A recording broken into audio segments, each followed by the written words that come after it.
નમસ્કાર, આપ જોઈ રહ્યા છો ડે સ્પેશિયલ ને હું છું જય શર્મા ને હાલ વેકેશન મોડ ઓન છે અને સૌ કોઈ ટ્રાવેલ કરી રહ્યા છે. સોશિયલ મીડિયા ઉપર સૌ કોઈના એકબીજા સ્ટેટસ જોઈ રહ્યા છે અને લોકો દેશ વિદેશ અને સાથે જ એવી ડેસ્ટિનેશન લોકો અત્યારે ડિસ્ક્રાઇબ કરી રહ્યા છે, એક્સપ્લોર કરી રહ્યા છે કે જે પહેલાં કોઈએ જોઈ નથી કે જાણી નથી.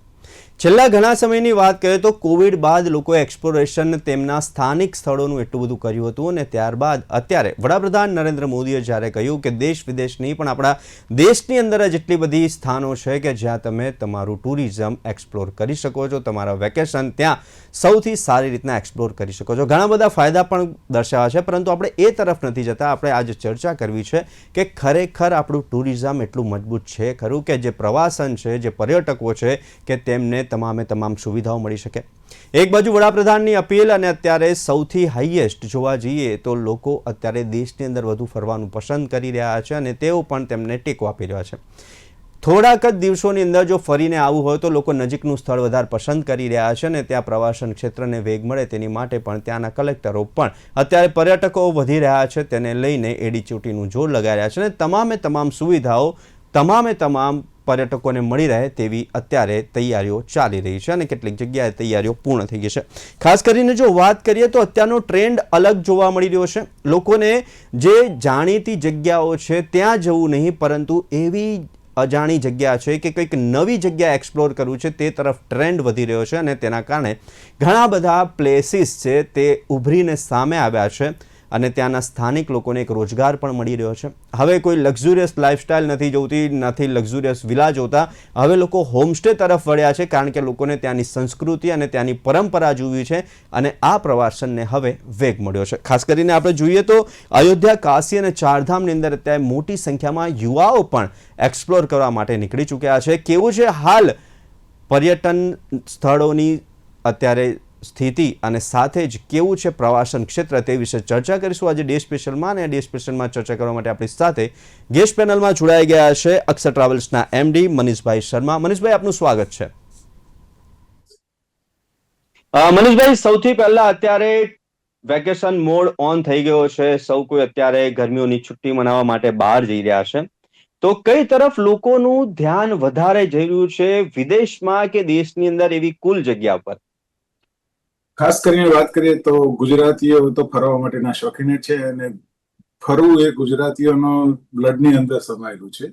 ગુજરાતમાંથી આઉટબાઉન્ડનો બિઝનેસ કરીએ કે ઇન્ટરનેશનલ ટુરિઝમ કરીએ તો 1500 કરોડથી વધારેનું ટુરિઝમ આઉટબાઉન્ડ છે, જેમાં વિદેશ ફરવા માટે ગુજરાતી ટુરિસ્ટ જતા હોય છે. વાત કરીએ ઇન્ટરનેશનલ ટુરિઝમનું તો લગભગ જાન્યુઆરીથી બુકિંગ શરૂ થઈ જતા હોય છે, જેના કારણે આ વખતે લગભગ સમરની અંદર ખૂબ મોટી સંખ્યામાં લોકો Europe, America, south east Asia અને અન્ય દેશોમાં પ્રવાસનું બુકિંગ કરાવેલું હતું, જેમાંથી લગભગ 70% લોકોએ પોતાનું બુકિંગ કન્ટિન્યુ રાખેલું છે અને લોકો અત્યારે મે અને જૂન દરમિયાન ફરવા ગયેલા જ છે. માનનીય પ્રધાનમંત્રીશ્રીએ જ્યારે અપીલ કરી છે કે દેશમાં પ્રવાસી દેશમાં ફરવો જોઈએ અને વિદેશી હુંડિયામણ બચાવવા માટે બને ત્યાં સુધી વિદેશ પ્રવાસ ટાળવો જોઈએ, તો માનનીય પ્રધાનમંત્રીશ્રીની અપીલને સહર્ષ સ્વીકારી ટૂર ઓપરેટરોએ ખૂબ પ્રતિસાદ આપ્યો છે અને બને ત્યાં સુધી દેશનું ટુરિઝમ દેશમાં રહે, હુંડિયામણ બચે તે માટે પ્રયાસો હાથ ધરી અને ડોમેસ્ટિક ટુરિઝમ ઉપર ક્યાંક ને ક્યાંક ટૂર ઓપરેટરોએ પોતાના જે ટુરિસ્ટો છે એને ડાયવર્ટ કરવાની કોશિશ કરી છે. અત્યારે હાલ આપણે જોઈએ કે કોઈ પણ જ્યારે પ્રધાનમંત્રીશ્રીની અપીલ હોય, દેશની અપીલ હોય કે ક્યારે પણ કોઈ વિશેષ પ્રોગ્રામ હોય ત્યારે એક વર્ગ એવો છે કે દેશની સાથે હોય છે, દેશના કોઈ પણ પરિસ્થિતિની અંદર પહોંચી વળવા માટે પોતાની તાકાત લગાવી દેતા છે. એમાંના ટૂર ઓપરેટર છે કે પ્રધાનમંત્રીશ્રીએ જ્યારે અપીલ કરી છે ત્યારે ટૂર ઓપરેટર પોતાની સમક્ષ તાકાત લગાવીને દેશનો પ્રવાસી દેશમાં ફરે એ માટે પ્રયત્નશીલ છે. પણ આવા સંજોગોની અંદર અત્યારે વાત કરીએ તો સૌથી આનો ગેરફાયદો જે ઉઠાવી રહી છે તે એરલાઇન્સ છે. છેલ્લા કેટલાય સમયથી જોયું કે આપણે પ્રધાનમંત્રીની અપીલ બાદ ડોમેસ્ટિક એરલાઇન્સ ખાસ કરીને ઇન્ડિગોની વાત કરીએ તો અમદાવાદ શ્રીનગર અમદાવાદનું ભાડું 65,000 થી 70,000 કરી દીધેલું છે. અમદાવાદ લક્ષદ્વીપ અમદાવાદ 80,000ની આસપાસ છે. અમદાવાદ ગુવાહાટી અમદાવાદ 60,000 થી 65,000 છે. અમદાવાદ બાગડોગરા 50,000 થી આસપાસ છે અને અમદાવાદ ત્રિવેન્દ્રમની વાત કરીએ તો પણ 40,000 થી 50,000ની આસપાસ ભાડા અત્યારે ઇન્ડિગો એરલાઇન્સ વસૂલી રહી છે, જે ખરેખર પ્રધાનમંત્રીશ્રીની અપીલના બિલકુલ ઓપોઝિટ કામ કરી રહ્યા છે. જ્યારે ટૂર ઓપરેટરો ખૂબ મહેનત કરીને ટુરિસ્ટને ડાયવર્ટ કરવાની કોશિશ કરી રહ્યા છે, ત્યારે આવા સમયે એરલાઇન્સ આ તકનો ગેરલાભ લઈ ક્યાંક ના ક્યાંક ડોમેસ્ટિક ટુરિઝમ ઉપર બાધા રાખી રહ્યું છે. અને એના માટે પ્રધાનમંત્રી શ્રી સાથે એવિએશન મિનિસ્ટરે તાત્કાલિક પગલાં લઈ આનો કંટ્રોલ કરવો જોઈએ, તો જ દેશનું ટુરિઝમ દેશમાં ફરશે. કારણ કે અત્યારે વાત કરીએ ઇન્ટરનેશનલ ડેસ્ટિનેશનની, તો સિંગાપોર હોય, વિયેતનામ હોય, બાલી હોય, શ્રીલંકા હોય કે દુબઈ હોય, આ બધાની એક રેન્જ છે 25,000 થી 35,000 રૂપિયાની રિટર્ન ટિકિટ, જેના પ્રમાણમાં દેશની અંદર પ્રવાસન લગભગ 25 થી 35% જેટલો એરફેર વધારે આપણે ચૂકવવો પડે છે. ખરેખર ખૂબ ગેરવાજબી છે. દેશનું પ્રવાસન આપણે ખૂબ મોટી પાયે વિકસાવી શકીએ એમાં છીએ. 135 કરોડનો દેશ છે, અને જો આ દેશને ખરેખર ટુરિઝમ ની દ્રષ્ટિએ જોઈએ તો ખૂબ મોટી ઓપોર્ચ્યુનિટી રહેલી છે. આપણે વાત કરીએ વિદેશ પ્રવાસની, તો ઓલ ઇન્ડિયા લેવલથી 3,90,000 કરોડનું હુંડિયામણ વિદેશ પ્રવાસ માટે વપરાતું હોય છે, જેની સંખ્યામાં આપણે કહીએ કે ઇનબાઉન્ડ ટુરિઝમ તો લગભગ 35,000 કરોડ જેટલું ઇનબાઉન્ડ ટુરિઝમ છે, જે ખૂબ મોટો ડિફરન્ટ છે. અને આ ડિફરન્ટને જો આપણે ખરેખર દેશનું ટુરિઝમ વધારવું હશે તો દેશના પ્રવાસન ઉપર ખૂબ મોટા પાયે ભાર મૂકવાની જરૂર છે. આપણી પાસે અત્યારે હાલ કુલુ મનાલી, શિમલા, કાશ્મીર કે નોર્થ ઇસ્ટની વાત કરીએ કે કેરાલાની વાત કરીએ કે ગોવાની વાત કરીએ, 10 કરતા વધારે ડેસ્ટિનેશન અત્યારે આપણી પાસે ફરવા માટે નથી, જે આવનાર સમય માટે અપૂરતા છે. તો જેમ સ્માર્ટ સિટીનો વિકાસ થાય છે, જેમ મંદિરોનો વિકાસ થાય છે, એમ ટુરિઝમ ડેસ્ટિનેશનો પણ નવા ડેવલપ થાય તો ભારતનું પ્રવાસન ભારતમાં રહી શકે એમ છે. આપણે જેમ વાત કરી કે અનટચ ડેસ્ટિનેશન છે, અનટચ ડેસ્ટિનેશન ઉપર પહોંચવા માટે ટ્રાન્સપોર્ટેશનની જરૂર હોય છે, રોડ ટ્રાન્સપોર્ટેશનની જરૂર હોય છે. આ બધા જ વિકલ્પો ખુલ્લા મૂકવામાં આવે તો અનટચ ડેસ્ટિનેશન ઉપર પણ ટુરિઝમ વધારી શકાય એવું છે. આપણે વાત કરીએ અયોધ્યા, કાશી, મથુરા કે ચારધામ, તો આ સ્પિરિચ્યુઅલ ડેસ્ટિનેશન છે, ધાર્મિક ટુરિઝમ ત્યાં જતું હોય છે, યુવા વર્ગ પણ જતું હોય છે. ખાસ કરીને આપણે ચારધામની વાત કરીએ તો આપણે ચારધામની અંદર પુષ્કળ પ્રમાણમાં ધાર્મિક ટુરિઝમ થતું હોય છે, પણ ત્યાં અવ્યવસ્થાના લીધે ક્યાંક ના ક્યાંક આપણે જોયું કે 2 દિવસ પહેલાના જ અહેવાલમાં 700 થી વધારે લોકો મોતને ભેટ્યા છે. તો આ બધી વસ્તુઓ જે છે એ ક્યાંક ના ક્યાંક દેશના એટલે મનીષ સર, હોય છે. જે આપે કહ્યું સમયની અંદર જે આપે કહ્યું કે ખાસ કરીને હવે આપણી સાથે અજય મોદી પણ જોડાઈ ગયા છે કે જેઓ ડાયરેક્ટર છે 0 કિલોમીટરના. અજયભાઈ, આપનું સ્વાગત છે ડે સ્પેશિયલ કાર્યક્રમમાં.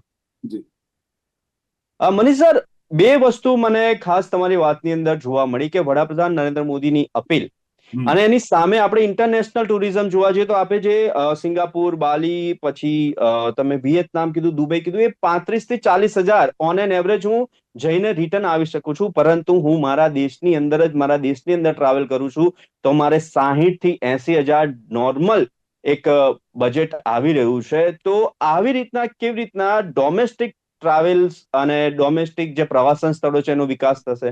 આ આખો વિરોધાભાસ નથી જોવા મળી રહ્યો?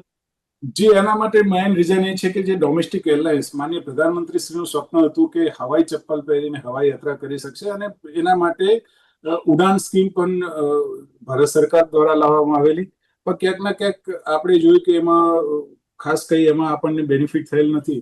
અને રહી વાત ઇન્ડિગો જેવી એરલાઇન્સ, તો આજે સ્પાઇસજેટ જેવી એરલાઇન્સ ક્યાંક ના ક્યાંક બંધ થવાના આરે છે, ત્યારે ઇન્ડિગો એરલાઇન્સનું કેપિંગ કે હાઈએસ્ટ રેટ કેટલો લેવો જોઈએ, તો એ જ્યાં સુધી નક્કી કરવામાં નહીં આવે ત્યાં સુધી આ એરલાઇન્સને આપણે કંટ્રોલ કરી શકીએ એમ નથી. મિનિમમ ભાડું અને મહત્તમ ભાડું એ એવિએશન મિનિસ્ટ્રી જ નક્કી કરવાનું હોય છે. આનાથી તમામ લોકો, સમાજના વર્ગો પીડિત છે, દરેક લોકોને આ મુશ્કેલીનો સામનો કરવો પડે છે. તો ક્યાંક ના ક્યાંક આપણે આ ભાડાને કંટ્રોલ કરવામાં હજી સુધી સફળતા નથી મેળવી, એ પણ ક્યાંક એક મોટો પ્રશ્ન ડોમેસ્ટિક ટુરિઝમ માટે આપણને જોવા મળી રહ્યો છે. અજયભાઈ, આપણે ટુરિઝમની વાત કરી રહ્યા છે. ટુરિઝમ ક્ષેત્ર એક મોટું ક્ષેત્ર છે જેની અંદર કહેવાય છે કે ગુજરાતીએ ફરવા માટે પહેલા જ પસંદ કરી લેતા હોય છે, અને જેવી વેકેશન આવવાની હોય તેના 1 મહિના પહેલા પ્રિપેરેશન ચાલતી હોય છે. તો અજયભાઈ, ખરેખર આપણા પ્રવાસન સ્થળ એવા છે કે જ્યાં પર્યટકો જવાનું પસંદ કરી રહ્યા છે, ત્યાં તમામે તમામ પ્રાથમિક સુવિધા ઉપલબ્ધ છે ખરી. સારા એવા સ્ટોર્સ કે પછી સારી એવી રહેવાની કે પછી હોમ સ્ટેની એવી સગવડ છે ખરી. એક બાજુ પ્રવાસનને આપણે વેગ આપવો છે, તો બીજી તરફ જે પ્રાથમિક સુવિધાઓ હોવા જોઈએ એ ખરેખર છે ખરી. કારણ કે ઘણી બધી જગ્યાએ આપણે જોયું છે કે એવી અનટચ જગ્યાઓ છે કે જેવી એક્સપ્લોર કરવાની જગ્યાઓ છે, પરંતુ ત્યાં તેમને સુવિધાઓ નથી એટલે લોકો જઈ નથી રહ્યા. જે રીતે આદરણીય શ્રી મનીષભાઈએ કીધું એ પ્રમાણે જે આપણું જે ક્રાઉડ છે એ એકદમ જ ઉપડી જાય છે, તો એકદમ ઉપડી જાય છે. હવે દાખલા તરીકે ચારધામની હું વાત કરું તો ચારધામ ઇઝ અ પિલગ્રીમેજ.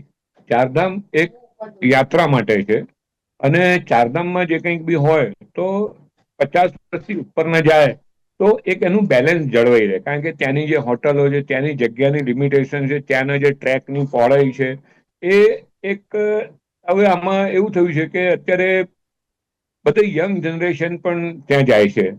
બરોબર છે, એ લોકો જાય છે, પણ પછી એના લીધે જે પ્રોબ્લેમ થાય છે અને જાત્રા એટલે જાત ઉપર ત્રાસ આપવો તેનું નામ જાત્રા. એ જે થીમ છે જાત્રા માટેની એ થીમ ભૂલી જાય છે અને પછી પિકનિક મૂડમાં જાય છે અને પછી કોઈ પણ રીતે એ લોકોને પછી સગવડો જોઈતી હોય છે, એ શક્ય નથી હોતું. કારણ કે આ બધી વસ્તુઓ પર્વતોની અંદરના છેક ઊંડાણવાળા વિસ્તારમાં આવેલી છે અને ત્યાં એક નાનકડી ઈંટ પણ પહોંચાડવી એ મુશ્કેલ કામ હોય છે. તો મોટા મોટા સ્ટ્રક્ચરો બનાવે તેમ છતાં પણ બનાવ્યા છે, ઘણા બધા સારા સારા સ્ટ્રક્ચરો બનેલા છે, પરંતુ એની જે કેપેસિટી કરતાં પણ જ્યારે વધારે ડિમાન્ડ થઈ જાય છે ત્યારે આ મુશ્કેલી થતી હોય છે. બીજું કે વેકેશન, તો વેકેશનમાં જે નાના બાળકો સાથે ચારધામ જાય છે, હવે ત્યાં બાળકોને લઈને જવાય જ નહીં. એકચ્યુઅલી એ પરિસ્થિતિ, ત્યાંના ઘોડા, ત્યાંની ડોલીની કિંમતો અને હેલિકોપ્ટરની અવેલેબિલિટી નોન અવેલેબલ, આમાં શું થાય છે કે જે ખરેખર સિનિયર સિટીઝનોને જે સ્પેસ જોઈએ છે એ બધી બ્લોક થઈ જાય છે. હવે સિનિયર સિટીઝન માનો કે અમારા જેવા હોય તો એ લોકોને કોમ્પ્યુટર આવડતું ના હોય, ઓનલાઈન ના આવડતું હોય, એ લોકો બિચારા 1 to 1 પૂછીને આગળ વધતા હોય છે અને ચાલતા હોય છે. તો ટુરિઝમ જે ડોમેસ્ટિક ટુરિઝમ મોદી સાહેબે જે કીધું છે એનાથી ડેફિનેટલી ડોમેસ્ટિક ટુરિઝમને ફાયદો ઘણો બધો થશે અને આપણે કહેવાય કે બગાસું ખાતા પતાસું મળી ગયું એ રીતે આપણને એક અચાનક ડોમેસ્ટિક ટુરિઝમમાં ઉભરો આવી ગયો છે. પરંતુ જી એના માટેની જે સગવડો છે એ એકદમ ક્રાઉડિંગ થઈ જાય છે એટલે અપૂરતી હોય છે. કે માનો કે એક બસ છે, સરકારે બસ મૂકી છે, સારી છે, એમાં 40-50 પેસેન્જરો છે તો એક કમ્ફર્ટેબલ છે. હવે એમાં 80 જણા ઘૂસી જાય તો બેઠેલાને બી તકલીફ પડે, બેઠેલાને બહાર નીકળવામાં તકલીફ પડે. એવી રીતે આ બધા ટુરિસ્ટ ડેસ્ટિનેશનો ઉપર એકદમ રશ વધી જતો હોય છે. બીજું કે આપણો ગર્મ પ્રદેશ હોવાથી ઉનાળા વેકેશન થાય છે એટલે બધા ઉનાળાની રજાઓ, છોકરાઓની વેકેશન પડે એટલે બધા નીકળી જાય, સ્વાભાવિક છે. તો મારું પણ એવું સજેશન છે કે જે સિનિયર સિટીઝનો છે એ લોકો સપ્ટેમ્બર પછીથી જાય. કારણ કે જુલાઈ, ઓગસ્ટ અને જૂન, જુલાઈ, ઓગસ્ટ વરસાદની સિઝન હોય, ગમે ત્યાં જાય ફસાઈ જાય, લેન્ડસ્લાઇડ થાય, ઝાડ પડે, રસ્તો બંધ થઈ જાય, પુલ તૂટી જાય. તો સપ્ટેમ્બર પછી જો સિનિયર સિટીઝનો ઓક્ટોબર પહેલા ફરી પાછી દિવાળીનો જે ટાઈમ આવે એ પહેલા પાછા આવી જવાનું, કે જેથી એ ટાઈમમાં છોકરાઓની સ્કૂલો ચાલુ હોય, કોલેજો ચાલુ હોય અને જે બાળકો સાથે જે ફરવા જનારા ફેમિલી હોય એ લોકો સપ્ટેમ્બરમાં ઓછા જતા હોય છે. એટલે આવી રીતે જી થોડોક સરકાર પોતે, ટુરિઝમ ડિપાર્ટમેન્ટ પોતે પણ આવી ગાઈડલાઇન્સ બહાર પાડે. કારણ કે અમારા એકલાનો વોઇસ તો લિમિટેડ વોઇસ, લિમિટેડ જી વ્યક્તિઓ સુધી પહોંચી શકે, પરંતુ આ રીતે સરકાર ગાઈડલાઇન્સ પાડે કે ભાઈ સપ્ટેમ્બર પછી ચારે બાજુ વરસાદ પડી ગયો હોય, ગ્રીનરી હોય, સરસ બ્યુટીફુલ સિનરી હોય, તો સિનિયર સિટીઝનોને પણ ખૂબ જ મજા આવે. તો જી આવા અલગ અલગ એના સ્પેલ પાડી એવી રીતે ફેબ્રુઆરી પહેલા, માનો કે જાન્યુઆરી, ફેબ્રુઆરી, માર્ચ સુધીમાં, કારણ કે માર્ચ પછી એક્ઝામ આવે એટલે એ પણ ફેમિલી નીકળવાના નહીં, તો જી જાન્યુઆરી, ફેબ્રુઆરી, માર્ચ અમારા જેવા સિનિયર સિટીઝનો નીકળી શકે. ઠંડી ઠંડી નહીં કરવાની, ગરમ કપડાં પહેરી લો, 2, 3, 4 સ્વેટરો પહેરી લો, નીકળી જવાય. હું પોતે ઠંડીમાં -8 ડિગ્રી, -10 ડિગ્રીમાં કાશ્મીર ફરતો હોઉં છું ઠંડીની સિઝનમાં. એટલે જી જે સિનિયર સિટીઝનોને પણ આ રીતે તૈયાર કરવા જોઈએ સરકારે. જે ફેમિલી વાળા છે એમને પણ કહેવું છે કે ભાઈ તમે લોકો અત્યારે ધાર્મિક રૂટ ઉપર જવાના બદલે તમે કોઈક સારા સ્પોટ ઉપર જાઓ કે જેથી ત્યાં તમને પૂરેપૂરી સગવડો મળી રહે, તમારા બાળકોને પૂરેપૂરું એન્ટરટેનમેન્ટ મળી રહે અને ઓવર ક્રાઉડેડ લોડિંગ ના ના હોય એટલે થાય. તમે એ જગ્યાને એન્જોય પણ કરી શકો છો. આ રીતના સ્પેલ પાડી હા, દેવામાં આવે તો. હવે આમાં શું મનીષ થાય સર, છે કે મનીષ ઘોડાવાળા, સર, ડોલીવાળા બધા પછી લૂંટ ચાલી જાય છે, જી કારણ કે ડિમાન્ડ સપ્લાયની સામે એકદમ જી એ જી થઈ જાય છે.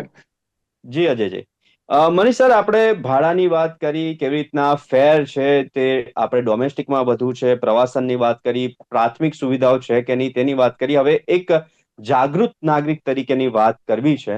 શું ખરેખર આપણી જોડે જે પ્રવાસન ક્ષેત્ર છે, જે પ્રવાસનના સ્પોટ છે, એ વિદેશી નાગરિકો માટે પ્રોપર છે?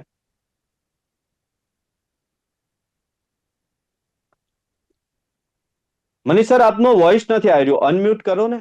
હા, જેમ આપણે વાત કરી પહેલા કે વિદેશ અહીંથી જવાવાળાની જે સંખ્યા વિદેશ હુંડિયામણ એટલે 3,90,000 કરોડ રૂપિયા ભારતમાંથી આઉટબાઉન્ડ માટે વપરાય છે. એની સામે 35,000 કરોડનો જ ઇનબાઉન્ડ બિઝનેસ છે આપણો. એટલે આપ એના પરથી જોઈ શકો કે વિદેશી ટુરિઝમ આપણા ત્યાં બિલકુલ નહિવત છે, અથવા જે છે એ કેરાલા કે રાજસ્થાન પૂરતું જ છે. વિદેશી ટુરિઝમ વધારવું હોય તો આપણે કમર કસી લેવી પડે. સરકાર સાથે રહી ટૂર ઓપરેટર, હોટેલિયર, ટ્રાન્સપોર્ટર એ બધાએ એક પ્લેટફોર્મ પર આવવું પડે. ઇન્ટરસ્ટેટ ટુરિઝમને કઈ રીતે વધારે વિકાસશીલ બનાવાય એ કરવું પડે. ટ્રાન્સપોર્ટેશન સાથે બેઝિક સુવિધાઓ આપણે વધારવી પડે. અત્યારે હાલ આપણે જેમ કે માનીએ આપણે અજયભાઈએ વાત કરી, ખૂબ સિનિયર અમારી ઇન્ડસ્ટ્રીઝમાં ખૂબ અનુભવી અને પર્સનલ વ્યક્તિગત તરીકે આખા દેશમાં એ પોતે ફરતા હોય છે અને સગવડો જોતા હોય છે. તો આપણે જે જોઈએ કે આપણા ત્યાં ભારતની અંદરની વાત કરીએ આપણે તો આપણા ત્યાં અલગ અલગ વર્ગ છે કે લોઅર કાસ્ટ છે, લોઅર મિડલ, મિડલ હાયર અને હાયર અને સુપર રિચ. આ બધો ક્લાસ જે છે એ ક્લાસને આપણે ભારતમાં જ સમાવવું હોય તો બધાના ક્લાસ પ્રમાણે આપણે વ્યવસ્થાઓ ઊભી કરવી પડે, જે ક્યાંક ના ક્યાંક આપણે એમાં ઉણા ઉતરેલા છે અને આપણે એવી વ્યવસ્થાઓ ઊભી નથી કરી શક્યા જે આપણે બધા ક્લાસને સમાવિષ્ટ કરી શકીએ. એટલે કે જો આપણે વિદેશી ટુરિઝમ લાવવું હશે, વિદેશથી ફોરેનર્સને લાવવા હશે અહીંયા, તો આપણે વૈશ્વિક કક્ષાની સુવિધાઓ ઊભી કરવી પડશે, વૈશ્વિક પ્રકારના સંશોધનો અહીંયા કરવા પડશે અને વૈશ્વિક લેવલના ગાઈડો સાથે પ્રવાસનને વધારે ઇઝી કરવું પડશે. તો જ આપણે ટુરિઝમનો સાચા અર્થમાં વિકાસ કરી શકીશું. આપણો દેશ 135 કરોડની વસ્તી ધરાવતો દેશ છે, જેની સામે આપણે વાત કરી કે 10 થી 15 ડેસ્ટિનેશન છે જે આપણે ટુરિઝમ માટે સાચા અર્થમાં અત્યારે લોકો ફરવા જઈ શકે છે. આપણી પાસે રીચ ડેસ્ટિનેશનની વાત કરીએ તો કેરાલા કે ગોવા સિવાય અથવા રાજસ્થાનની અમુક સારી હોટલો સિવાય આપણી પાસે રીચ ડેસ્ટિનેશન નથી જેને આપણે વિશ્વ પ્રવાસીને આકર્ષી શકીએ. આજે આપણે વાત કરીએ કે થાઈલેન્ડ હોય કે સ્વિટ્ઝરલેન્ડ હોય, ઓસ્ટ્રિયા હોય કે અન્ય દેશો હોય, તો એ બધા જ દેશોએ પોતાના દેશની અંદર ટુરિઝમ વધે, પોતાના જીડીપીમાં ટુરિઝમની ઇન્કમનો વધારો થાય, ફોરેન રેવન્યુ વધે, એ માટે સતત પ્રયત્નશીલ છે.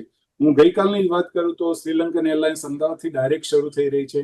તેના હોટેલિયર, ટૂર ઓપરેટર, મિનિસ્ટ્રી અમદાવાદમાં આવીને મેક્સિમમ ટુરિઝમ કઈ રીતે શ્રીલંકા વધે એના માટે છેલ્લા 2 મહિનાથી એ લોકો પ્રયત્નશીલ છે.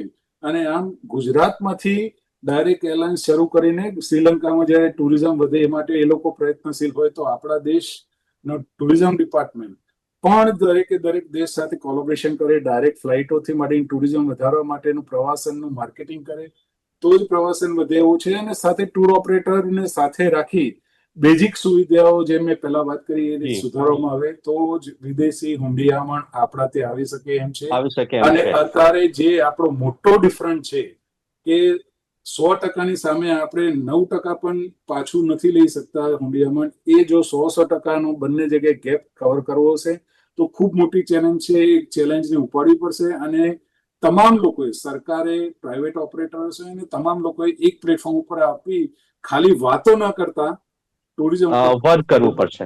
એક્ઝેક્ટલી ટુરિઝમ ઉપર ફોકસ કરવું પડશે. માનનીય અજયભાઈ જેવા જે ટુરિઝમના જે કે જીવ છે એવા લોકોને સાથે રાખવા પડશે અને સાથે રાખીને આ પ્રવાસનનો વિકાસ સાચા અર્થમાં હાથ ધરાશે તો ટુરિઝમ વધશે.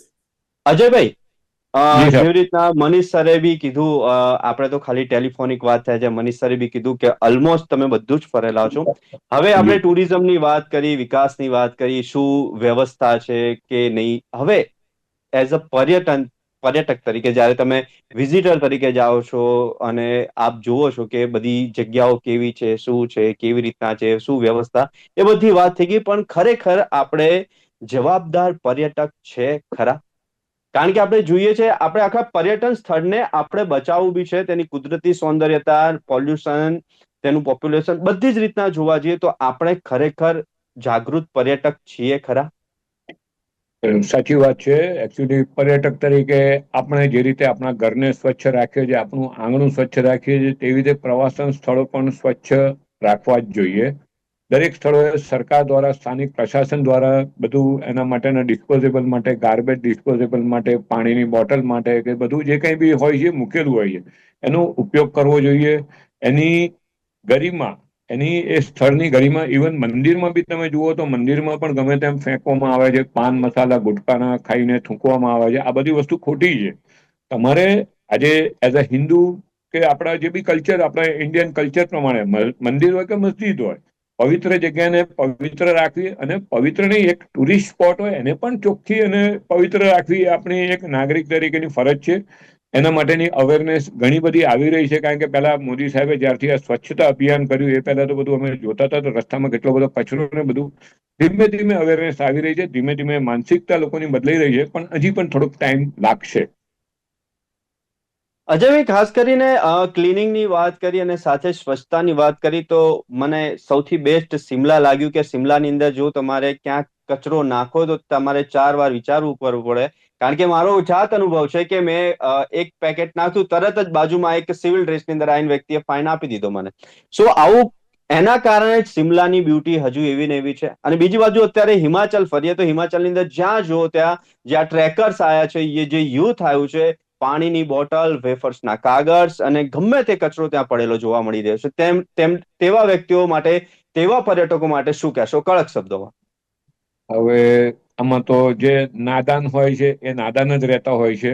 એને પોતાને ભણેલા ગણેલા બી જયારે આવી નાદાનિયત કરે ને ત્યારે દુઃખ થાય છે. ચલો, જે લોકો ઓછું ભણ્યા છે, નથી ભણ્યા, એ લોકોની એક સ્વાભાવિક છે કે એ લોકોનું એટીટ્યુડ એ રીતે હોય. પણ જયારે એજ્યુકેટેડ ફેમિલી એ બોટલને, હું ઘણી વાર જોઉં છું કે ડાલ લેકમાં એક અમારે દીકરી છે જન્નત કરીને, તો ડાલ લેક ક્લીન માટેનું એટલું બધું અભિયાન કરી રહી છે. હવે ટુરિસ્ટો, સારા સારા ટુરિસ્ટો પાણી પીને અંદર કચરો નાખે છે, કંઈ બી ફ્રૂટ ચાટ ખાતા હોય તો એ પછી પ્લેટ અંદર ડાલ લેકમાં નાખે છે. અને પેલી નાનકડી દીકરી, 12-13 વર્ષની દીકરી, ડાલ લેક સફાઈ કરો, સફાઈ કરો, ચિલ્લાઈને બૂમા બૂમ કરીને એ થાકી જાય છે. પણ આ એક સેલ્ફ અન્ડરસ્ટેન્ડિંગ હોવું જોઈએ આપણા દેશ માટે કે બીજી કોઈ પણ જગ્યા માટે. જ્યાં જગ્યા કચરો નાખવાની જગ્યાઓ છે, એને પ્રોપર ડિસ્પોઝેબલ તમે એ જગ્યાએ કરો. થોડીક વાર તમે તમારા ખિસ્સામાં મૂકી રાખો, બેગમાં મૂકી રાખો, ને જ્યાં ડિસ્પોઝેબલ કરવાનું, ઇવન અમે લોકો ચાલુ ગાડીમાં પણ આવું કંઈક હોય છે તો મૂકી રાખીએ છીએ. પછી જે ગાર્બેજ બેગ હોય કે ડસ્ટબિન હોય છે એમાં અમે ડિસ્પોઝ કરીએ છીએ. એવું નહીં કે ચલો હાઈવે ઉપર નાખી દીધી કે જી. પર્વતોની ખીણમાં ગમે ત્યાં નાખી દીધું, કોણ જોનારું છે. પણ એટલીસ્ટ આપણે આપણું એ જોવું જોઈએ કે આપણે શું કરી રહ્યા છે. અને સમાજ માટે એક સારું કામ દરેક નાગરિકે કરવું જોઈએ. અને જે સમજદાર છે એ લોકોએ વધારે સમજદારી દાખવવી જોઈએ. મનીષ સર, સમયનો અભાવ છે, બટ 30 સેકન્ડ પ્રવાસન, ડોમેસ્ટિક પ્રવાસનનો કેવી રીતના વધારો કરીશું, કેવી રીતના તેની અંદર એક બાદ એક વિદેશી પ્રવાસ આપણા ત્યાં આવે તેવું કરવા માટેનું શું સજેશન? 30 સેકન્ડ. આ એક મુહિમ છે અને આ મુહિમને એક સામૂહિક ધોરણે અપનાવવામાં આવે, સામૂહિક ધોરણે શરૂ કરવામાં આવે. પ્રવાસન વિભાગ, ટૂર ઓપરેટર, ટ્રાન્સપોર્ટર અને સાથે જે પણ હોસ્પિટાલિટી ઇન્ડસ્ટ્રી સાથે સંકળાયેલા લોકો છે, એક માર્કેટિંગ સ્ટેજ પર સાથે આવી અને વૈશ્વિક આનો પ્રચાર અને પ્રસાર કરવામાં. જેમ કે માનનીય પ્રધાનમંત્રી શ્રી કહે છે કે એક ભારતીય 10 પ્રવાસીને ત્યાંથી લઈને આવે, 10 ફોરેનરને, તો આપણું પ્રવાસન 100% વધે એમ છે. તો પ્રવાસન તો વધશે જ, પણ અહીંયા જે બેઝિક સુવિધાઓ છે એ સુવિધાઓ આપણે આજથી જ લાગી જઈએ અને એક મિશનના સ્વરૂપમાં શરૂ કરીએ તો આવનાર સમયે 100% જી. ભારત માટે ખૂબ સરસ છે. કારણ કે ભારત માટે, ભારતની સાથે સૌંદર્યથી લઈને, પહાડોથી લઈ, દરિયાથી લઈને ખૂબ કુદરતી સૌંદર્ય ઉપલબ્ધ છે. સ્વિટ્ઝરલેન્ડને પણ ભૂલી જઈએ એટલી બધી વેરાયટીઝ આપણી પાસે છે. પિલિગ્રીમ્સથી લઈને, હેરિટેજથી લઈને એડવેન્ચર ટુરિઝમ સુધી આપણી પાસે છે. પણ જરૂર છે દ્રષ્ટિકોણનો. આ દ્રષ્ટિકોણ જો સાચા અર્થે કહેવામાં આવશે તો આવનાર સમયની અંદર ભારતનું પ્રવાસન વૈશ્વિક બની શકે તેવી 100% શક્યતાઓ છે. Ajay sir, 30 second. કેવી રીતના આપણે ડોમેસ્ટિક ટ્રાવેલ્સનો, જે ડોમેસ્ટિક જેટલા બી આપણા અનટચ જગ્યાઓ છે તેમને બહાર લાવી અને ત્યાં સારામાં સારી સુવિધા ઊભી કરીને કેવી રીતના આપણે પ્રવાસન વધારી શકીશું આપણા દેશનું? સરકાર પોલિટિકલ માઇલેજ અને જે બીજી રીતે કોઈ વિચારવાના બદલે ટુરિઝમ પ્રેમી જે બી મિનિસ્ટર ટુરિઝમ મિનિસ્ટર બનાવો એ ટુરિઝમ પ્રેમી હોવો જોઈએ અને ટુરિઝમને લગતું જ્ઞાન હોવું જોઈએ. કારણ કે આમાં ઘણીવાર એવું થાય છે કે ઓફિસરો જ બધો વહીવટ કરતા હોય છે, મિનિસ્ટરોને તો સહી કરવાની હોય છે. એના બદલે મિનિસ્ટર પોતે એક અવેર હોય ટુરિઝમ માટે, એની પોતાની અવેરનેસ હોય અને એ પોતે જ એક બ્રાન્ડિંગ કરે. કે માનો કે અત્યારે મેં એક નાનકડી વાત છે કે આસામમાં અત્યારે ત્યાંથી ફોરેસ્ટ ઓફિસરે કહી દીધું કે ભાઈ 31 મે થી કે 28 મે થી આપણું ફોરેસ્ટ બંધ થઈ જાય. હવે એની સાથે બધી હોટલો બંધ થઈ જાય, બધું જીપ સફારી બંધ થઈ જાય. તો એ વખતે જો બીજો માણસ હોય તો એ કહે કે ના, આટલું પર્ટિક્યુલર બંધ થઈ જશે પણ તમને રેનો જોવા મળશે, તમને એલિફન્ટ જોવા મળશે, તમને ગ્રીન બેલ્ટ આખો જોવા મળશે, તમને વોટરફોલ લાઈવ જોવા મળશે. કારણ કે મોન્સૂન છે, સ્વાભાવિક છે કે પ્રાણીઓ માટે મેટિંગ ટાઈમ હોય. પણ એ સિવાય ટુરિસ્ટો માટે તમે જયારે ક્લોઝ ડાઉન તમે પોતે જે રીતે ઓર્ડર બહાર પાડો તો ટુરિસ્ટોના મગજમાં એટલે પોઝિટિવ ઓફિસરો, પોઝિટિવ ટુરિઝમ મિનિસ્ટરો જો દરેક જગ્યા હોય ને તો ટુરિઝમને ઘણું સારી રીતે પ્રમોટ થઈ જાય. અને આપણા ભારત પાસે, જેમ શ્રી મનીષભાઈએ કીધું એ પ્રમાણે, ભારત પાસે તો ઘણી બધી જગ્યાઓ વસ્તુઓ છે, પ્રાચીન અર્વાચીન ઘણી બધી વસ્તુઓ છે, દરિયા કિનારો છે, પર્વતો છે, બરફ છે, બધી જ વસ્તુઓ છે. તો આપણે આપણા દેશની અંદર જ ટુરિઝમને ઘણું સારું કરી શકીએ એમ છીએ. જી અજયભાઈ, ખૂબ ખૂબ આભાર આપ અમારી સાથે જોડાયા, અને ખાસ કરીને મનીષ સર આપ પણ અમારી સાથે જોડાયા કે ડોમેસ્ટિક ટ્રાવેલિંગનો વધતો ક્રેઝ અને તેને લઈને આપણે જે સુવિધાઓ પૂરી પાડવી પડશે કે જેનાથી આપણે વિદેશી પ્રવાસીઓને આકર્ષી શકીશું. આ ખૂબ જ હેલ્ધી ચર્ચા રહી અને જોડાવા બદલ ખૂબ ખૂબ આભાર. Thank you very much. તો આદિ ડે સ્પેશિયલમાં આજની ચર્ચા ડોમેસ્ટિક ટ્રાવેલિંગનો વધતો ક્રેઝ પણ શું ખરેખર આપણે વિદેશી પ્રવાસીઓને આપણા પ્રવાસન ક્ષેત્રો ઉપર લાવી શકીશું તેની પર હવે એક મુહિમ ચલાવવી પડશે. અને આ મુહિમમાં સરકારે, સ્થાનિક લોકોએ, ટુરિઝમ ક્ષેત્ર સાથે જોડાયેલા તમામ લોકોએ સાથે આવવું પડશે અને એક મુહિમ ચલાવવી પડશે કે જેથી વિદેશી અને આપણા દેશના પ્રવાસીઓ બહાર ના જાય અને દેશમાં જ પ્રવાસ કરે. તો ડે સ્પેશિયલમાં હતી આજની ચર્ચા. આવતીકાલે નવા વિષય સાથે ફરી મળીશું. ત્યાં સુધી મને આપશો રજા. નમસ્કાર.